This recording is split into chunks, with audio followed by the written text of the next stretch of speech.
All right. Here we go, back again on the other side of the coin.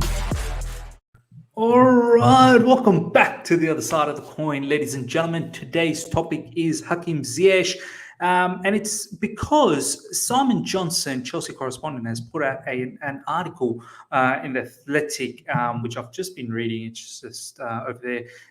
If you've got that subscription with Athletic, please go check that out. I want to pose the question. This is what the article talks about, and I want to see what you guys have to say about this. A couple of questions that I want to pose to you guys. Has Hakim Ziyech, since the transfer ban, been one of the worst signings for Chelsea? And also, do you think he's probably one of the players that is in deep trouble this season if he doesn't perform? This is what the article's pretty much talking about, and I wanted to see what your thoughts are. Look, you guys know very well how much I love Hakim Ziyech. People that have been watching me on this channel, they know I've got an unconditional love for Hakim Ziyech, not just as a footballer, as a person. I haven't been one of those fans that have just noticed Hakim Ziyech since Chelsea has bought him. I've actually seen him back in Ajax days, and I've absolutely enjoyed the way he's played. But it's also off the field, how close he is to his family and whatnot, and all of that things. I connected. I feel like I could relate in certain terms, especially his love for his mother. I still remember when he was bought by Chelsea and Ajax put on a video and his mother was there, and literally Ziyech was crying. Tears were coming down with the message that his mother had to say. So since then, there's just been a different feeling that I've had for Ziyech, not only because he's a Chelsea footballer, but just him, I suppose. We all have that one or two players that we connect with. Hakim Ziyech is one of those ones. But taking that aside, I have to say, he definitely has not been having the best time at Chelsea. This is what Simon Johnson has been saying. I mean, look at some of the players that we bought since the transfer ban, right? Kai Havertz, Timo Werner, Ben Chilwell, Hakim Ziyech, obviously, Edouard Mendy, Thiago Silva, Malang Sarr, obviously in recent times, Romelu Lukaku and Saul on loan. When you look at that list and you go through that list, he probably ends up being the weak link. I mean, you can talk about Malang Sarr, but I don't want to put Malang Sarr into this whole mix. Like, for example, Kai Havertz. Even someone like Kai Havertz, I don't think he's having the best time at the moment. He's not in form. But you can at least say he scored the Champions League winner. He was quite strong at the end of last season, post his illness when he came out of it in the pandemic. He looked much better. And his connection up front with Werner at the end of the season, Thomas Tuchel played quite a lot of Kai Havertz and Timo Werner up front. And also Kai Havertz, Timo Werner and Mason Mount looked very good.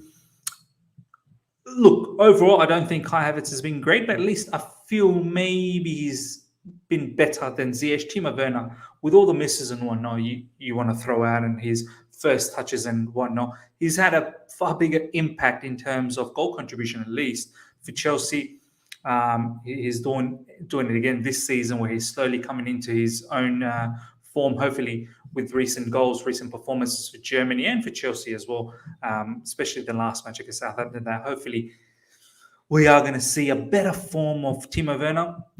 Thiago Silva, I mean, we don't even need to say how great he's been. Ben Chilwell as well, our number one left back, left wing back, whether you like it or not. I know a lot of people will say about Alonso, but Chilwell last season was fantastic under Thomas Tuchel. Edouard Mendy, outstanding, recruitment for us, and he's been brilliant. So overall, I mean, when you look at that list, besides Saul, I suppose now, but I don't want to judge Saul off the back of only, 3 or 4 games, maybe 3 games that he's featured. But Ziyech, he's featured quite a bit under Frank Lampard. And I must say, I mean, look, he was injured initially under Frank Lampard last season. And, it was a slow start. But when he came on, Frank was actually using him quite a bit, and he was doing well up until he got that second injury, I believe, against Leeds. That's when he got injured. And then since then, by the time he came back, Frank was already sacked. And then Thomas Tuchel came in with a whole change of 3-4-3 or 3 4-2-1, whatever you want to call it, it wasn't suitable for Ziyech. Ziyech always likes to sort of play on the wing, but kind of cut in from the right and whip those balls in and sometimes come in central. He loves doing that.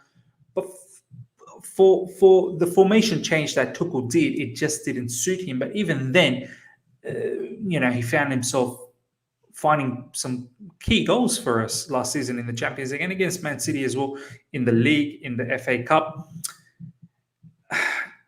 Overall, though, it wasn't a great end to the particular season. This is what he did last season, ladies and gentlemen. 23 Premier League appearances, 2 goals, 3 assists, 1,177 minutes played. Champions League, 10 appearances, 2 goals. FA Cup, 6 appearances, 2 goals, 1 assist. Overall, 39 appearances, 6 goals, 4 assists, 1,900 minutes played. I mean, for a player, and we're going to look at his, profile, 28 years old, still got quite a bit of time left. I mean, his contract ends at 2025. But for a player that's 28, you'd think he's in his prime. He's in his prime, and you've got to do a lot better. I know it's your first season, and it's a very peculiar season, obviously, with the pandemic and being away from family.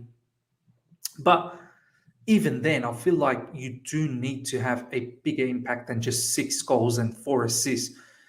I know you can say there's a lot of assists that he missed out on last season because our front players were just not good enough.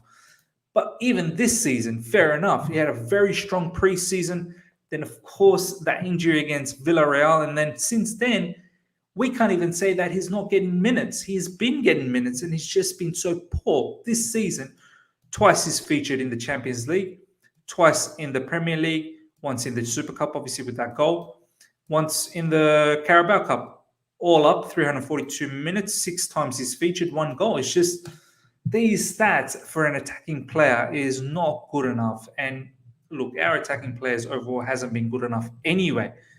The issue with me with Hakim Ziyech is, ladies and gentlemen, is that I don't think we're going to be too patient with him.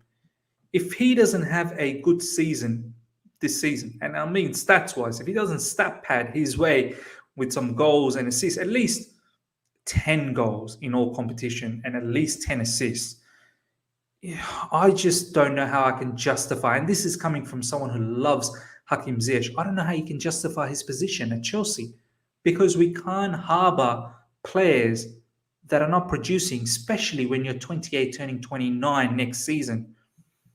I'm pretty sure he's turning 29. Let's have a quick look at this. Date of birth, March 19th. Yeah, so he'll be 29 next season. This season, to be honest. I just find it very difficult how we can harbour a player that's in his prime and not just clicking for Chelsea. And the issue I have is, since he's had his recent injury against Villarreal, he's had a lot of chances. He just looks so out of it. His passing is out of it. He can't make simple passes stick. They get intercepted, can't beat his first man. He's never been a dribbler, but that's another issue. He can't get past players. He's not pacey either. Even his golden trait that is cutting from the right and whipping those crosses, even those are not sticking at the moment. He's not shooting from range. He's not pressing well enough. His intensity is off. The energy is not there. It's not like he's going to run around and give you that high work rate either. I'm very, very lost with this particular player right now. And as I said, I love him so much.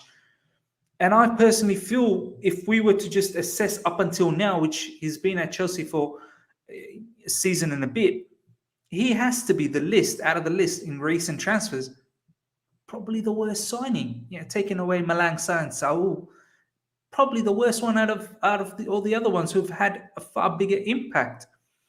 And he's probably the one that is in deep trouble this season with Thomas Tuchel if he doesn't do well. I think for Chelsea as well. I don't think he was already rumoured to leave last summer. That went by. And I'm sure those rumours will come around again. But I want to know from you guys, ladies and gentlemen, do you think Hakim Ziyech, since the transfer ban, the players that we bought, besides Saul and Sarr, is he the worst one that we've had, the worst transfer. Does he fit the Thomas Tuchel style at the moment? I thought he fit Frank Lampard's style because Frank was using him more as a right winger under Thomas Tuchel as that inside forwards or even someone in the middle of the midfield. I just don't know whether he's completely grasped that role. So, ladies and gentlemen, let me know what your thoughts are with this. What do you think is Ziyech's fate at Chelsea? Do you think he's in trouble this season if he doesn't do well? Do you think he's been the worst signing since the transfer ban? Let me know what your thoughts are. If you've enjoyed this video, smash the like button. If you're here for the first time, subscribe and hit the bell notification to stay in touch with all my content. Until next time, see ya.